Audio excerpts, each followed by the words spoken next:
kebetulan dia juga punya laptop tahun 2011 mungkin itu sudah rusak. Maksudnya dia sudah nggak dipakai, daripada sayang, mending kasihkan ke saya. Nah, laptop rusak, jadi tahun 2016 dikasihkan ke saya. Wah, walaupun rusak, saya pada saat itu senang sekali itu, Pak. Wah, dapat laptop nih, alhamdulillah gitu. Walaupun laptopnya kondisinya rusak.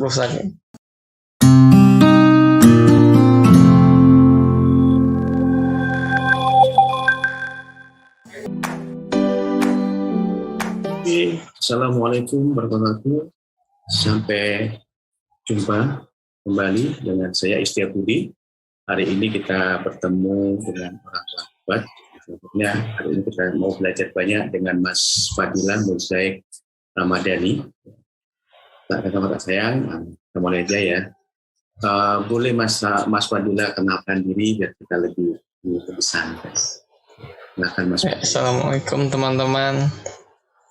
Perkenalkan, saya Fadila Mozaik Ramadhani. Saya saat ini berkuliah di Politeknik Negeri Samarinda, dan saat ini saya mengikuti program Kampus Merdeka, yaitu program magang bersertifikat di PT Media Kreasi Abadi yang berada di Kota Balikpapan. Saya di PT Media Kreasi Abadi sebagai mobile apps developer. Oke, terima kasih Mas Fadila.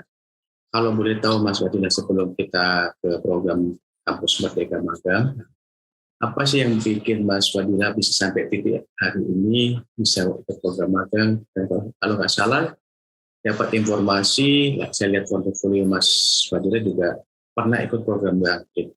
Dan bahkan yang terbaru bisa dapat Android developer ya, certified. Nah itu gimana? Kok bisa Mas Fadila sampai ke situ? Apa sih mimpinya Mas Fadila?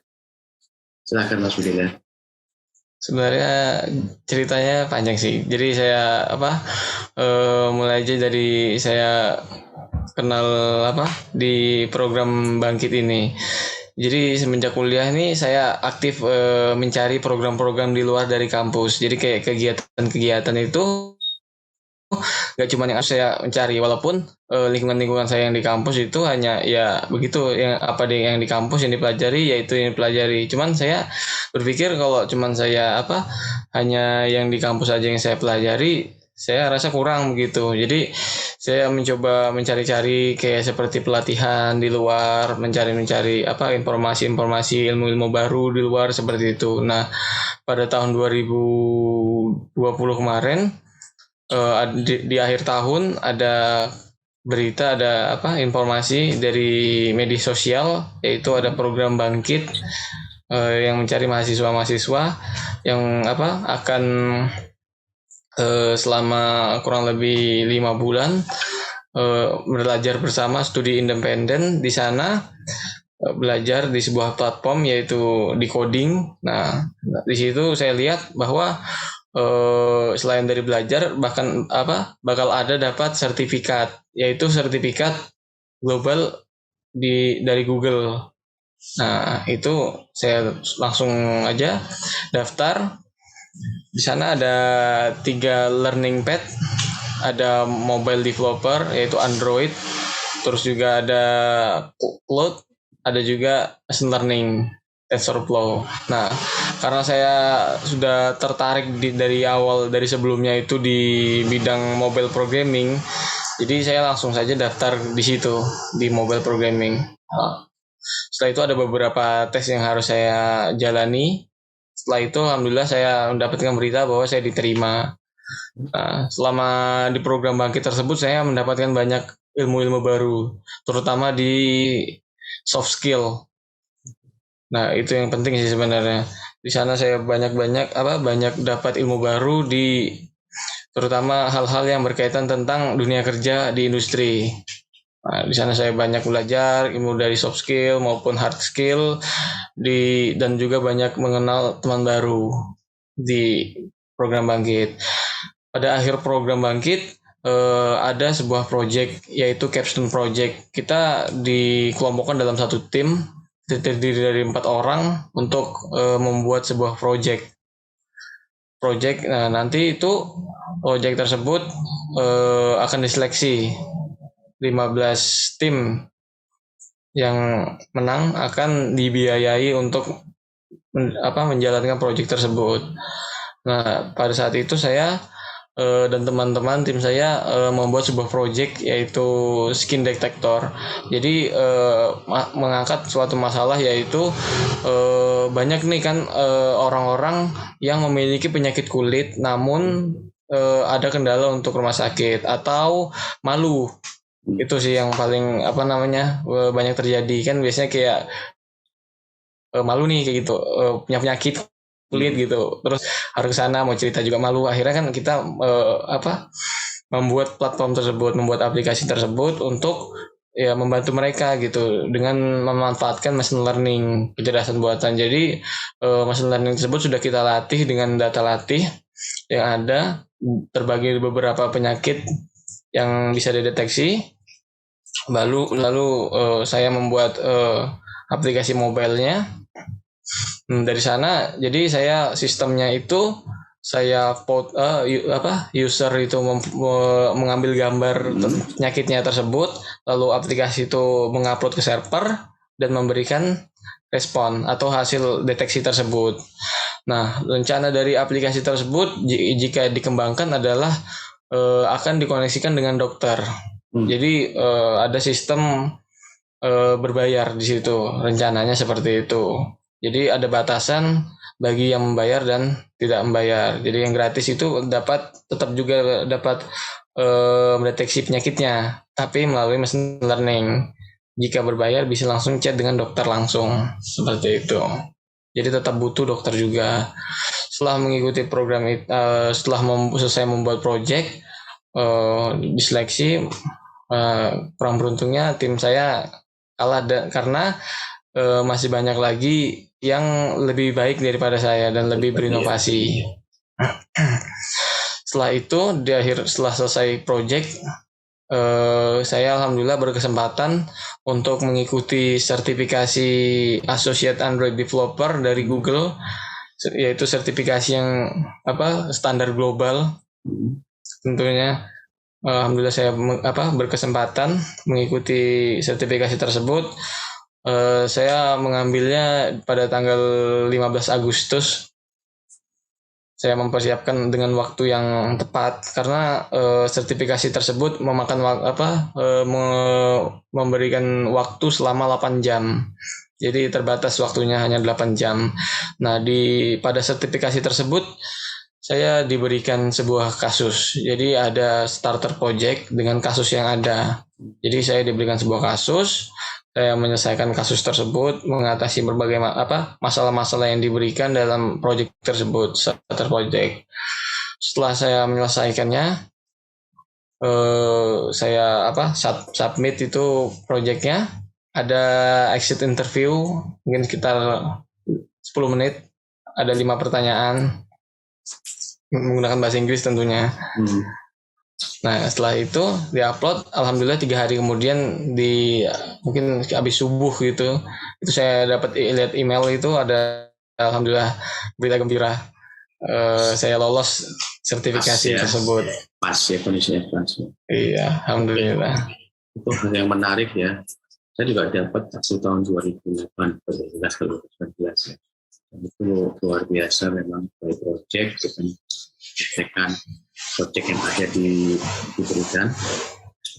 Saya butuh lama waktu itu karena ternyata ada masalah di videonya waktu wawancara. Itu baru beberapa bulan ketemu, karena saya nggak langsung ambil wawancara karena kecapean ya. Tesnya itu pagi sampai jam 8 jam itu ya. Saya seminggu kemudian baru wawancara. Nah, katanya ada match. Tapi itu hal yang menarik ya. Hal apa sih Mas Fadila bisa Mas Fadila ke bawah, dan itu saja dia bahwa sebelumnya nggak ada mimpi atau nggak ada informasi bahwa ada program bangkit, ada program merdeka.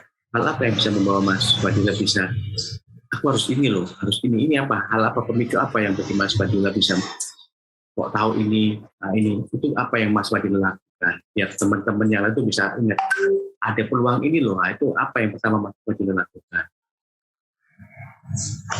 Oke, siapa? Jadi saya pasti semua dari kita kan punya mimpi masing-masing kan, yaitu pasti sukses kan inginnya. Nah, sebelum saya sampai di sini ada banyak hal yang saya lewati sebelumnya. Ya mungkin sebelumnya saya nggak seperti teman-teman juga, mungkin beberapa kayak berpikiran, apa sih belajar gitu, apa sih gitu. Karena sebelumnya sih saya berpikiran begitu. Ada hal-hal tahap-tahapan yang akhirnya membuat saya seperti ini. Akhirnya mau belajar begitu, dapat yang ingin melakukan ini dan itu, ingin mencapai ini dan itu. Tentunya ada banyak proses ya. Jadi saya mungkin ceritakan dari ketika saya lulus saja ya. Saya lulus sekolah. Saya lulus sekolah itu tahun 2018. Ketika tahun 2018 itu pikiran saya, karena kan sekolah saya kan SMK kan. Jadi pikirannya gitu langsung kerja aja gitu, Pak. Jadi setelah lulus sekolah saya mikirnya langsung kerja aja, cari kerja di mana gitu.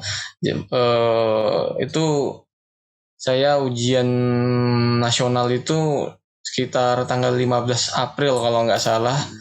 Nah itu setelah saya hari terakhir ujian nasional, saya langsung cari-cari pekerjaan, lamar kesana sini, lamar kerja buat CV ya seperti itu. Mungkin sekitar 10 hari saya ke Samarinda, karena beset saya kan bukan di Samarinda, di Kukar. Jadi saya mencari menyebar lamaran, interview, nggak ada dipanggil, interview lagi, lamaran. Itu selama 10 hari. Dengan mungkin itu biaya juga sebenarnya, karena kan terbatas kan. Jadi alhamdulillah saya diterima di sebuah restoran, mungkin sebuah restoran. Ya walaupun nggak ada kaitannya dengan jurusan saya sekolah sebelumnya, tapi di sana saya banyak belajar banyak hal di sana, terutama tentang kehidupan. Karena saya awalnya hanya niatnya kerja cari uang, sudah seperti itu. Nah di sana saya dapat pemikiran baru, saya bertemu banyak orang, bertemu teman-teman yang baru, bertemu dengan sudut pandang yang berbeda seperti itu. Ya, saya dulu nggak berpikiran untuk kuliah. Pikirnya ya kalau bisa kuliah, ya kalau nggak bisa ya sudah, berarti bukan jalannya. Itu ya seperti itu, ya kan fixed mindset. Nah, ketika saya melihat teman-teman saya gitu, kayak bisa kuliah nih sambil kerja juga, kenapa saya nggak bisa gitu? Saya lalu juga banyak harapan-harapan saya yang saya ingin capai begitu. Akhirnya saya karena melihat teman-teman saya begitu, saya cobalah gitu belajar. Saya beli buku untuk masuk kuliah. Belajar nih, bukunya tebal itu. Buku tebal sekali. Saya coba belajar. Jadi pagi kan itu saya kalau nggak salah ada 2 shift itu saya ikuti saya ambil pas kerja, karena memang niatnya kan ngumpuli uang. Dari pagi jam 9 sampai sore jam 6 istirahat sebentar, jam 7 lanjut lagi kerja sampai jam 12. Di sela-sela dari jam 5 sampai jam 6 itu saya pakai untuk belajar.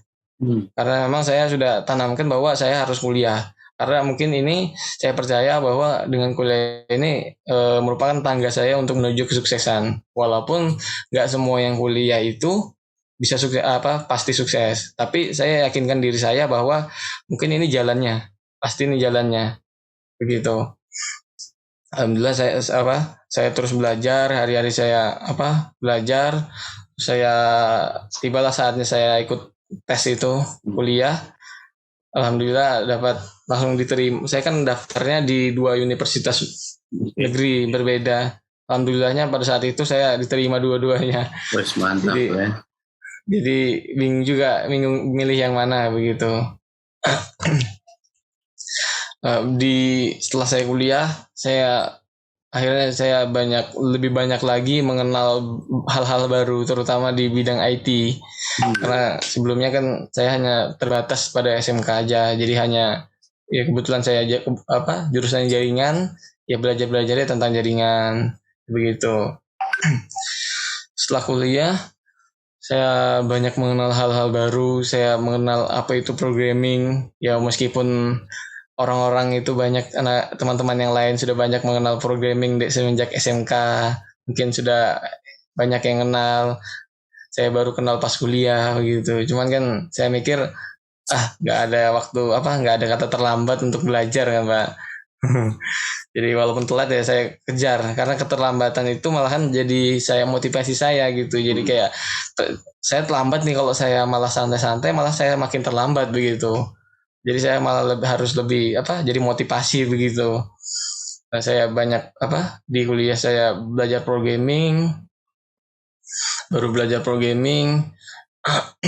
Saya juga mencari-cari pada semester 1 itu saya merasa bahwa kalau saya hanya kuliah begini dari apa yang diajarkan oleh dosen, saya cuma dapatnya sama gitu. Saya nggak bisa mengejar ketertinggalan saya sama teman-teman saya yang sudah lebih dulu begitu. Jadi saya cari-cari informasi gitu, pelatihan seperti itu. Cari-cari pelatihan, ada pelatihan dari Kominfo begitu, ada pelatihan jaringan, ada pelatihan segala macam. Itu jadi setiap ada pelatihan saya ikuti, kalau bisa saya ikut gitu. Saya daftar, terus pelatihan sertifikasi, terus belajar lagi. Terus saya pernah mendatangi dosen saya gitu. Pas masih semester 1 ini, Pak. Tanya sama dosen saya, "Pak, saya mau Saya mau magang gitu." Kalau masih semester 1 ini ya. Mau magang gitu, bisa kan dari jurusan gitu Bang? Atau apakah ada hal yang lain yang bisa saya pelajari selain dari yang di kampus gitu? Saya tanya. Dia bilang, kalau kamu magang nggak harus dari jurusan dan dari kampus yang suratnya. Kalau memang diterima ya kamu langsung aja gitu. Terus dia bilang lagi, kalau seandainya kamu belajar ada nih bisa kamu belajar tentang Android nih gitu. Baru saya dikasih modul gitu, bahasa Inggris semua sih, video-video sama Android Studio Excel. Nah, pas saya install Android Studio, kan kebetulan saya punya laptop itu. Cerita lagi tentang laptop Pak ya. Cerita lagi tentang laptop. Jadi saya dulu pas SMK itu kan, karena kan SMK kan komputer kan, harusnya kan punya komputer kan, punya laptop paling enggak. Nah, saya itu enggak mampu beli laptop pada saat itu, enggak mampu. Namun pas tahun 2016 itu saya magang PKL di sebuah servisan komputer. Nah, di sana saya alhamdulillah banyak belajar di sana tentang komputer. Pada saat itu ada paman Pak D saya itu melihat saya bahwa saya ini bisa servis ini. Dia kebetulan dia juga punya laptop tahun 2011 mungkin, itu sudah rusak. Maksudnya dia sudah nggak dipakai, daripada sayang mending kasihkan ke saya. Nah, laptop rusak, jadi tahun 2016 dikasihkan ke saya. Wah, walaupun rusak, saya pada saat itu senang sekali itu Pak. Wah, dapat laptop nih, alhamdulillah gitu. Walaupun laptopnya kondisinya rusak. Jadi pada saat itu saya punya tabungan dari magang itu PKL mungkin sekitar 500.000 itu selama 6 bulan. Jadi kayak ada servis 50.000, lumayan tabung. Bisa saya perbaiki laptop. Alhamdulillah laptop itu sampai kuliah. Namun pada saat install Android Studio ini gak kuat, kan kita sama-sama tahu kan bahwa Android Studio kan berat gitu. Jadi ya loading untuk layoutnya aja itu mungkin bisa setengah jam atau 1 jam gitu Pak, layoutnya. Jadi saya karena ada kendala di situ di laptop, saya lebih banyak belajar teorinya dulu gitu. Nah, kebetulan juga kan saya sambil kerja nih Pak di restoran ini. Nah, di situ kan ada komputer kasir. Nah, saya kan sering jaga di situ tuh kasir tuh. Di saat saya kosong, lagi nggak ada customer kan, itu biasanya mereka kan santai gitu, kayak kita main HP begitu, sembunyi-sembunyi. Nah, di situ saya coba install Android Studio di aplikasi. Jadi setiap saya senggang itu saya praktekkan langsung. Ya walaupun waktunya nggak banyak, tapi kan bisa saya mencoba di sana. Kebetulan prosesornya itu Core i5. Jadi keterbatasan saya yang di laptop saya, alhamdulillah ada yang menutupi di PC ini. Nah itu jadi motivasi saya lagi untuk menabung untuk membeli laptop yang baru. Karena sebelumnya saya nggak pernah beli laptop karena kendala di biaya. Nah di situ saya belajar lebih progresnya malah meningkat dengan cepat di sana. Begitu saya bisa mempraktekkan itu hal yang saya pelajari yang sebelumnya cuma teori, sekarang saya bisa praktek. Sebelumnya hanya baca-baca, sekarang bisa mencoba, jadi menjalankan programnya itu Android di komputer. Nah di sana progres saya meningkat, alhamdulillah. Jadi saya impian saya makin tinggi nih gitu. Karena setiap saya belajar sesuatu itu Pak, motivasi saya harus menghasilkan uang gitu. Jadi kayak saya mau belajar nih Android misalnya. Awalnya kan saya belajar jaringan gitu Pak. Belajar jaringan. Baru mengenal begitu saya baru kuliah itu saya belajar jaringan. Awal motivasi saya belajar jaringan itu harus menghasilkan uang gitu. Harus ada proyekan, nanti harus dapat uang gitu. Masih tentang uang itu Pak. Jadi saya belajar jaringan.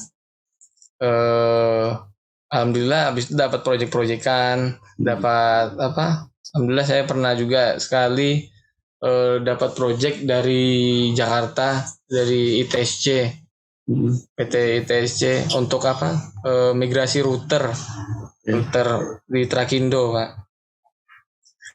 Nah itu kan jaringan kan saya merasa jaringan habis sudah sepi nih gitu, nggak bisa saya cuma mengandalkan jaringan. Karena kan saya nggak tapi hebat kan Pak, jadi saya harus belajar lagi gitu kan. Saya belajar web juga, ikuti pelatihan web. Habis itu ada dikasih saran gitu untuk belajar Android. Nah di sini saya benar-benar sampai sekarang fokuskan benar-benar. Jadi setelah motivasi saya lebih tinggi karena sebelumnya hanya mau belajar aja Android, akhirnya punya keinginan untuk belajar untuk memiliki sertifikasi karena saya ini sertifikasi bukan main nih, global gitu, sertifikasinya dari Google langsung gitu. Wah ini saya harus dapatkan ini. Jadi saya belajar gimana sih cari artikel, kayak apa sih cara dapatnya gitu, kayak apa sih yang diujikan, gimana. Saya belajar juga bahasa Inggris, saya belajar bagaimana speaking. Nah, itulah akhirnya begitu dapat program Bangkit, yaitu alhamdulillah saya lihat ada sertifikasinya, gratis nih, kesempatan besar nih, alhamdulillah. Nah dari situ alhamdulillah saya bersertifikasi. Saya setelah selesai program Bangkit saya rasa ini kurang nih, saya masih kayak merasa bahwa nggak cukup sampai di sini gitu. Alhamdulillah ada lagi program dari Kemendikbud, program Kampus Merdeka yang lain, yaitu magang bersertifikat. Nah lalu saya mendapatkan info bahwa ada program ini, saya langsung daftar, saya mengikuti program ini sampai di sini. Luar biasa ya yang dijalani sama Mas Fadila, berbagai macam rintangan, berbagai macam yang dialami ya. Tapi satu hal yang bisa jadi kunci dia, jangan pernah menyerah ya. Iya benar Pak. Ini lakukan ini lakukan ini. Intinya ya semua butuh proses ya. Tetap kita lakukan yang terbaik meskipun di waktu itu masih laptopnya gini, ternyata ada pintu lain ya, lewat isi di kantor ya, bisa dipraktekkan untuk belajar Android. Iya. Jadi tentunya cluenya jangan pernah menyerah. Lakukan yang terbaik, otomatis akan dibukakan jalan gitu ya. Oke, ini hal yang menarik Mas Fadila. Bisa sampai di saat ini, meskipun di belakang ya berbagai macam hal yang Mas Fadila alami, tapi nggak menutup asa Mas Fadila tadi sampai saya pengen, meskipun di ujungnya aku pokoknya jadi dapat duit. Nah, tapi saya itu udah mulai berubah ya, bergeser ya. Iya. Bukan hanya duit, ternyata ada skill, ada terus yang bisa lebih luas lagi. Ini peluang yang biasa. Saat ini juga Mas Fadila juga magang ya di salah satu di perusahaan di Balikpapan yaitu Media Kreasi Abadi. Apa sih Mas kan mau korelasinya setelah bangkit tidak seperti kata harapannya apa dengan Mas di kampus Merdeka ini di PT Media Kreasi Abadi, apa yang Mas mau sumbangsikan, terus apa harapannya selain itu diri sendiri untuk adik kelasnya lah yang minimal di kampusnya Samarinda, apa yang bisa memberikan bahwa ini loh, kalau dikatakan juga Mas Fadila saat ini mungkin satu-satunya ya mahasiswa yang bersertifikasi atlet associate ya di kampus Politeknik di Samarinda. Ini kita harus mau kita harus sampaikan bahwa satu-satunya mahasiswa yang baru memiliki AAD di kampus. Jadi yang kita mau coba sampaikan saya ingin tahu lebih tadi mimpinya apa ini di magang ini, apa yang bisa Mas berikan di perusahaan ini, sama juga di kampus, dan kira-kira apa kontribusi Mas harapkan dan ingin sampaikan. Satu sisi bagi saya sih, saya juga salah satu komponen di Media Kreasi Abadi, saya ingin menciptakan atau memunculkan ya talenta-talenta seperti Mas Fadila makin banyak di kampus-kampus, khususnya saat ini kita ngomongnya di kampus Polnes ya, harapan kami di kampus Polnes ada banyak Fadila-Fadila ini, otomatis nanti biar enak diskusinya kan, nyambung gitu loh. Bukan hanya itu kan hanya omongan itunya, tapi ingin Mas Fadila bisa jadi inspirasi ada di kelasnya atau teman-teman yang ada di kampus, bahwa bisa loh ini. Yang penting apa itu yang saya ingin tahu, itu apa yang perlu dilakukan lagi ya di kampus Merdeka ini, termasuk untuk perusahaan PT Media Kreasi Abadi dan kampusnya Mas Fadila. Jadi harapan saya untuk adik-adik saya di masa mendatang, hauslah ilmu. Karena kalau kita hanya cukup ilmu dari satu sumber aja itu kurang. Karena kita tahu sendiri kan di Kalimantan ini ada gap antara di sumber daya manusia kita dengan yang di luar, jauh. Itu dirasakan waktu itu program bangkit ya, bahwa memang iya, benar. Kita masih kurang ya, karena mungkin Mas Fadila menganggap bahwa kita nggak boleh jadi mahasiswa kupu-kupu. Kalau saya ngomong mahasiswa kupu-kupu ya, kuliah pulang nggak boleh, tapi lebih coba di-effort dirinya ke situ ya, Mas Fadila ya. Benar. Karena saya lihat sendiri begitu mengenal teman-teman dari luar itu visinya berbeda. Mereka punya visi yang lebih tinggi gitu. Begitu mereka kuliah. Jadi kita juga sama-sama makan nasi kok gitu, dari walaupun lingkungan kita berbeda, tapi kita harus tetap sama-sama memiliki visi yang kuat gitu, visi-visi yang luar biasa begitu.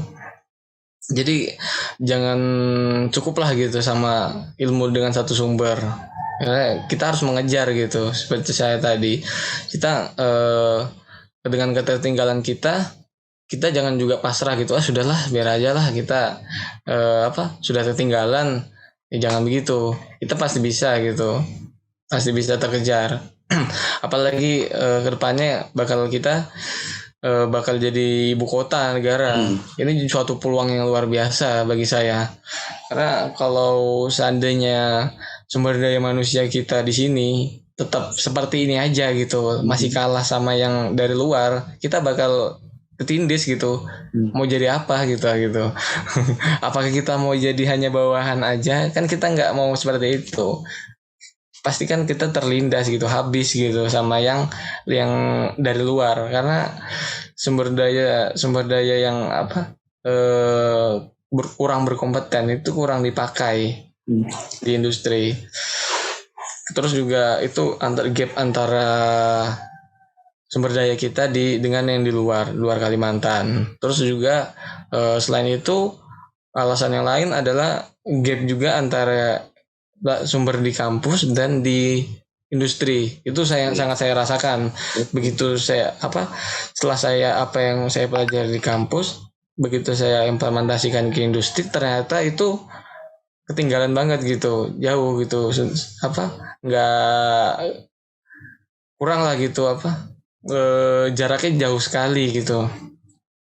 Jadi explore lah ilmu seluas mungkin, karena ilmu bisa datang dari siapa saja gitu dan kapan saja, asal kita mau mencari.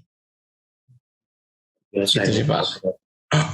Saya ada tadi pertanyaan, apa kontribusi nanti buat perusahaan media kreasi abadi yang bisa disumbangsikan dari Mas Fadila kira-kira selama magang itu apa sih? Sumbangsinya apa kira-kira yang Mas Fadila mau coba di perusahaan mau dibuat lebih bagus lagi, atau Mas Fadila punya ide lagi, atau apa kira-kira untuk PT Media Kreasi Abadi? Selama saya mengikuti Kampus Merdeka di PT Media Kreasi Abadi, di sini saya benar-benar merasakan bahwa ilmu saya kurang gitu. Maksudnya di mana yang sudah saya pelajari ternyata begitu di industri masih banyak hal-hal yang baru gitu. Hal-hal yang harus saya pelajari lagi gitu di industri.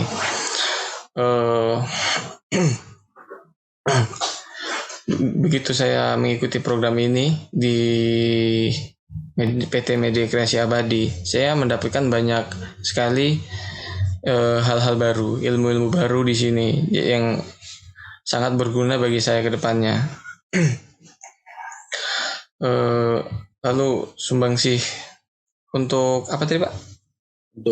Untuk perusahaan Media Kreasi Abadi, apa Mas Fadila, apa sih yang bisa saya miliki ini untuk disumbangkan dalam ini, atau bisa memberi kontribusi di perusahaan PT Media Kreasi Abadi? Contoh, aku bisa buat ini, bisa bantu ini, ya itu idenya Mas Fadila kira-kira apa yang bisa untuk mensupport atau menaikkan PT Media Kreasi Abadi?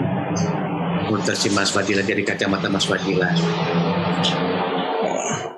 Baik, jadi kontribusi yang dapat saya berikan untuk Media Kreasi Abadi yaitu adalah sebagai posisi saya di mobile developer, mobile apps developer. Jadi dengan adanya saya di sini, saya harap saya dapat membantu Media Kreasi Abadi menciptakan produk-produk dan inovasi-inovasi baru, khususnya di software bidang mobile apps, dengan kolaborasi dengan teman-teman lainnya.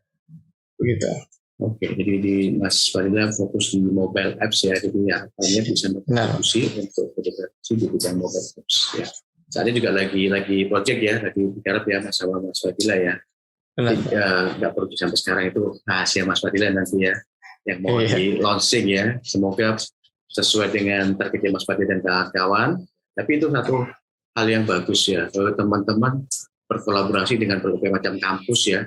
Ada, alhamdulillah Mas Fadila ini termasuk 30 orang atau 30 mahasiswa dari 1.194 mahasiswa lama. Dan Mas Fadila masuk 30 salah satunya mahasiswa yang diterima di perusahaan PT Media Kreasi Abadi, Mas Fadila ya. Itu salah satu hal yang luar biasa, karena mengkondisikan sangat ketat, ya prosesnya ketat, memilih yang terbaik, yang terbaik itu kan hal nggak mudah ya. Kenapa? Kita pengen memberikan yang terbaik buat putra-putra daerah, khususnya teman-teman Kaltim, sama juga teman-teman yang lain. Terusnya harus kita samakan dalam arti biar ada simbiosisnya. Kalau kampus Kaltim bertemu teman-teman luar, oh iya, jadi ada kelihatan dapat ilmu baru, dapat ini sama saling sharing. Itu yang kita akan bisa memberikan kontribusi khususnya teman-teman yang kita aktif. Nah, kalau boleh tahu Mas, ini closing statement-nya Mas Fadila, dapat banyak insight yang banyak, bagus ya. Hal apa Mas yang menurut Mas Fadila mau jadi masa tangguh, khususnya untuk teman-teman aktif? Yang apa sih siapkan dengan baik untuk masa yang tangguh, bahkan bisa berskala internasional ya, bisa punya sertifikat internasional. Apa yang perlu disiapkan? Silakan Mas Fadila. Ya Pak, jadi hal apa yang perlu dipersiapkan untuk jadi mahasiswa tangguh, pelajar tangguh, khususnya untuk Kaltim ya, atau Kalimantan itu bisa tumbuh. Yang menurut Mas Fadila tadi kita masih kan satu gap atau berapa gap sama mahasiswa yang di luar Kalimantan yang udah punya kompetisi, punya visi yang bagus. Nah, hal apa biar nanti teman-teman ini mempersiapkan diri dengan bagus? dengan optimal dan mampu bersaing. Bukan hanya itu kan gini ya, kita mau rubah itu, bahwa kita mampu dengan cara apa itu Mas Fadila, coba bisa share ke teman-teman, adik-adik mahasiswa Mas Fadila atau mahasiswa yang ada di Kaltim atau di Kalimantan atau Pusat. Silakan Mas Fadila. Saya rasa yang harus dari saya, menurut saya yang harus dipersiapkan adalah pertama sih visi dulu, visi tujuannya. Setelah itu mental. Kalau sudah punya dua itu, lalu yang saya lakukan adalah mengurangi waktu yang kurang efektif. Seperti kayak mungkin masih banyak dari kita yang kayak nongkrong-nongkrong. Saya bukan menganggap hal itu negatif, tapi menurut saya ada hal-hal yang lebih penting bagi masa depan saya yang harus saya lakukan. Begitu. Jadi saya menganggap saya ini kan sudah ketertinggalan begitu. Saya baru belajar begitu saya kuliah gitu. Sedangkan kalau saya masih santai-santai, masih nongkrong-nongkrong, masih begitu, saya mengurangi waktu dari waktu belajar saya, itu bakal berpengaruh kan gitu, karena kita kan mau menyalip bahasanya, mau mengejar ketertinggalan. Jadi kalau bisa diekstra lagi waktu belajar. Jadi yang intinya sih cintai dulu hal itu tersebut. Jadi begitu kita saya nih sudah mencintai programming di Android gitu. Jadi walaupun saya misalnya lagi kurang mood seperti itu, atau lagi bingung mau ngapain, saya mencoba ngoding gitu. Jadi karena saya mencintai coding ini, jadi begitu saya coding itu rasa senang begitu. Jadi itu yang harus kita tumbuhkan terlebih dahulu, harus menyukai dulu. Setelah suka, nah baru situ banyak banyak hal-hal yang tumbuh gitu. Jadi seperti mudah untuk belajar gitu, menyukai. Jadi kita bisa meninggalkan hal-hal yang kurang efektif begitu. Jadi kita bisa memfokuskan diri untuk belajar lebih lagi untuk haus akan ilmu seperti itu. Seperti itu sih Pak. Luar biasa ya dari Mas Fadila, bahwa satu yang perlu teman-teman lakukan visi. Teman-teman punya visi, tujuannya kemana. Salah satu kita biar melangkahnya nggak salah. Terus kita nambahin waktu atau nambahin spirit kita, tenaga kita untuk ngejar ketinggalan tadi ya. Jadi jangan teman-teman boleh nongkrong, tapi posisikan jangan terlalu banyak nongkrong dibanding belajarnya. Tadi kita ngakui, kita melihat bahwa kita masih ketinggalan jauh. Kalau ketinggalan jauh itu kita nggak lakukan dengan baik, otomatis tetap kayak gini kan, nggak bisa speed up, nggak bisa speed lebih cepat. Makanya di Mas Fadila sampaikan ke teman-teman, adik-adik, ayo mulai. Kalau teman-teman lain larinya masih 10 kilo, teman-teman lebih cepat lagi, bisa 15 kilo per jamnya atau 20. Kenapa? Kita mengejar ketinggalan kita. Dengan apa? Dengan pola belajar, tambahin waktu teman-teman. Kalau dari selama ini cuma 2-3 jam, tambahin lagi lah 1 jam. Tambahin lagi 1 jam, otomatis itu betul proses. Oke, ini yang sangat luar biasa, informasi dan pengalaman. Ya, bagi saya pengalaman itu adalah guru yang istimewa. Ya. Tanpa pernah mengalami pengalaman, teman-teman tidak merasakan. Mas Fadila banyak pengalaman, ya. Masih muda Mas Fadila, tapi pengalaman luar biasa. Harapan kami teman-teman bisa melihat, bisa mencontoh Mas Fadila ya di sini. Prosesnya beliau orang Tenggarong, di daerah Rohulu ya. Semangatnya nggak main-main, dari Tenggarong itu masih sekitar setengah jam atau 1 jam. Kalau ke Samarinda juga sekitar 1-1,5 jam, jadi jauh. Mau ke mana jauh? Kalau ngomong orang kota enggak, ya. Tapi semangatnya pingin lebih baik, itu yang kita suka contoh. Bukan orang dari mana, tapi semangat itu yang kita bangun. Orang dari mana kalau semangat dan kemauan bisa cukup. Oke, terima kasih Mas Fadila. Hari ini kita dapat insight yang luar biasa. Semoga menginspirasi teman-teman yang lain, khususnya mahasiswa Polnes ya. Ini salah satu mahasiswa unggulan dalam arti bisa jadi potret.